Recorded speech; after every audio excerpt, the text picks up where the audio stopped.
The storm rolled across the Wyoming plains with the kind of fury that made even seasoned ranchers tighten their jaw and pray the lightning didn't strike the barn roof again.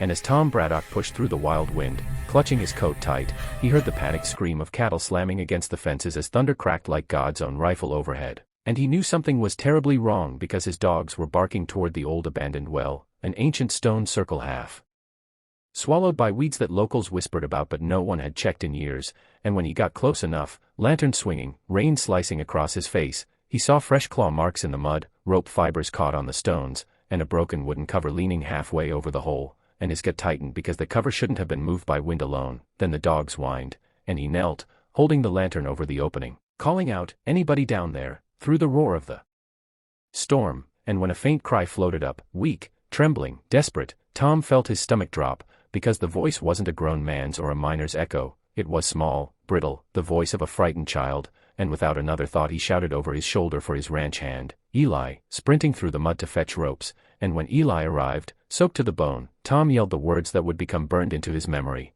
"Spread it open, do it with force," pointing at the half collapsed cover, because the wooden boards were wedged over the opening and had to be torn back before anyone could be pulled out. Eli kicked them apart with raw strength, splintering the rotten planks, revealing the blackness of the pit below, and when Tom tied the rope around his chest and lowered himself down the narrow shaft, boots scraping against damp rock, he felt the air get colder, heavier, as if the well itself didn't want to let go of whatever it held, and as his lantern revealed the bottom, his breath caught, a small figure lay crumpled against the stones, mud smeared across a tiny face, a girl no older than 8 trembling violently, clutching what looked like a torn burlap sack, and beside her lay a collapsed reed basket. Tom's mind raced as he knelt beside her and she whispered something he had to lean in close to hear over the storm. "Please, don't let them take me back," and when he lifted her into his arms, he felt how light she was, far too light, like someone who hadn't eaten properly in weeks, and he signaled Eli to haul them up. The rope strained, the rain hammered down, but inch by inch they rose until Tom and the girl emerged into the stormy night,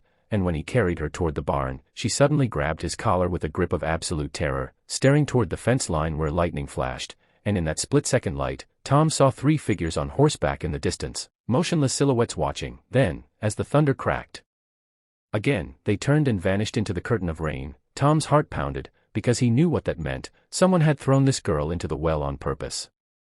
Inside the barn, Tom wrapped her in blankets near the stove, trying to get her shaking under control, and Eli rode out to alert the sheriff, but the girl flinched at every creak of the barn boards, whispering, "They said no one would find me, they said the storm would finish it," and Tom could feel a pit forming in his chest, a heavy, cold sorrow mixing with fury, because he had seen cruelty before, but never toward a child this small, this fragile-looking, with big dark eyes that kept darting at the door as if expecting monsters to burst through. When Tom gently asked her name, she hesitated, then whispered, "Annie," clutching the torn burlap closer, and when Tom asked what happened, she pulled the sack open, and that's what shattered him. Inside were small wooden carvings, crude but lovingly made, shaped like a woman and a man holding hands with a little girl, and she said, "My parents made them, before the fire, before the men came," and Tom felt his throat tighten because those carvings were the kind only families who treasured every little moment would bother making, and Annie continued, "They wanted our land, they said we had no right, they burned our home," and Tom realized she wasn't just lost, she was the last survivor of a homestead someone had wanted badly enough to kill for, and now those same men must have followed her across counties, determined to erase the last witness. Tom's jaw clenched with a fury that boiled up inside him, because the West had its darkness, but this was a new depth even he wasn't prepared for. When Eli returned, breathless, saying the sheriff was delayed by the washed-out bridge, Tom made a decision. "We're not waiting. If those men come tonight, they won't take her." He armed himself, secured all windows, checked every hinge on the barn doors, and positioned lanterns to cast strong light into the rain so northwest shadow could sneak close unnoticed. Annie curled beside the stove, eyes heavy but still filled with fear, and Tom sat near her, keeping watch, promising gently, "No one will hurt you while I'm breathing." And after what felt like hours, when the storm began to ease and dawn's gray light crept across the land, Tom stepped outside, and stopped cold. Hoofprints. Fresh ones. Deep ones. Circling the barn. They had come in the night. They had watched.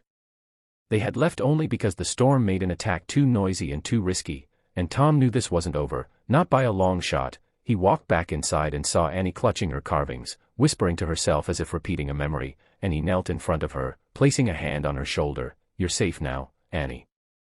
"I promise you that with everything I am," he said, but in his heart he added another vow, "and I will hunt the men who did this."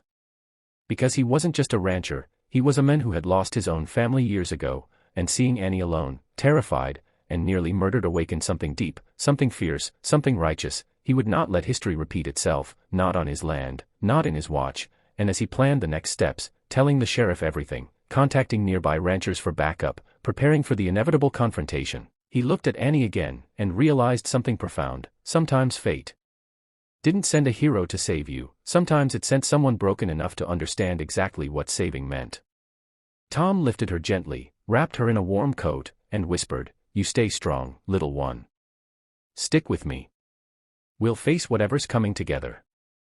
And in that moment, as sunlight broke through the clouds, spreading gold across the soaked earth, Tom Braddock realized this wasn't just a rescue, it was a calling, a chance to protect the innocent when no one else would, and he vowed to do it with every breath he had. And to everyone hearing this story now, watching the journey unfold, understand this: courage isn't always loud, and heroes aren't born, they're forged in the moments when doing nothing would be easier, but doing what's right is necessary. So if you believe in stories of justice, resilience, and the fight for light in the Tom didn't sleep a second that night, not with Annie curled up beside the stove and those fresh hoofprints burned into his mind like brands from hell, and when the morning mist lifted, he saddled his horse with a determination that felt carved from stone, telling Annie gently that he would only step out for a moment, but she gripped his coat with surprising strength, whispering, "They're coming back."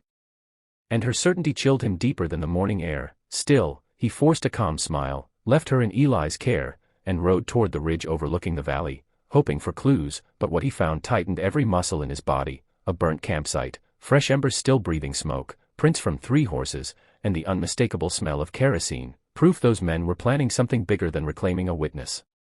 As Tom scanned the site, a glint in the dirt caught his eye, a silver badge, bent and scratched, the kind only lawmen or ex-lawmen carried, and that realization struck him like a hammer. These weren't simple outlaws, they were men who once wore authority and now operated outside it.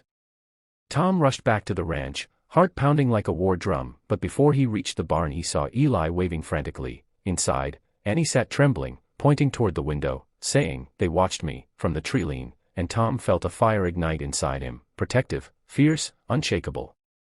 He barred the doors, readied his rifle, and told Eli to warn the neighbors, because if these men wanted a fight, the valley would not stand alone. Yet even in the rising threat, Tom knelt in front of Annie and said, "You're not alone anymore.